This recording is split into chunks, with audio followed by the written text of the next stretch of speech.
প্রিয় দর্শক, আসসালামু আলাইকুম। আপনারা ভিডিওতে যে গাছটি দেখতে পাচ্ছেন এটি মূলত একটি সুপারি গাছ এবং বেশ সুপারি ধরে আছে। সুপারি গাছ এক ধরনের পাম জাতীয় উদ্ভিদ। এর বৈজ্ঞানিক নাম এরিকা ক্যারাচু।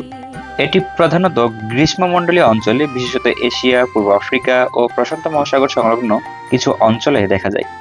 সুপারি গাছের উৎপত্তি ফিলিপাইনে, তবে অনেক দেশে এর চাষাবাদ বিস্তৃত এবং Malaysia, Indonesia, New Guinea, Laos, Myanmar, Thailand, Vietnam, Bharat, Nepal, Bangladesh, মালদ্বীপ, শ্রীলঙ্কা, প্রশান্ত মহাসাগরীয় দ্বীপপুঞ্জ সহ বিভিন্ন দেশে প্রাকৃতিকভাবেই জন্মে। এদের গোলাকৃতি শক্ত বীজ সুপারি নামে পরিচিত। সুপারি পানের মশলা হিসেবে কুচি করে দেওয়া হয়। কাঁচা সুপারি খেলে অনেক সময় মাথা ঘোরে। কাঁচা সুপারিতে আছে 0.1 থেকে 0.5% অ্যালকালয়েড, যার কারণে মাথা ঘোরে। প্রতি 100 গ্রাম সুপারিতে আছে 299 ক্যালোরি শক্তি যোগানোর ক্ষমতা। আন্তর্জাতিক ক্যান্সার গবেষণা এজেন্সির মতে সুপারি এক ধরনের কার্সিনোজেন, অর্থাৎ বিষ। সুপারি সহ পান খেলে মুখের ক্যান্সার হতে পারে। কৃমি, রক্ত আমাশয়, অজীর্ণ ইত্যাদি রোগ নিরাময়েও সুপারি উপকারী।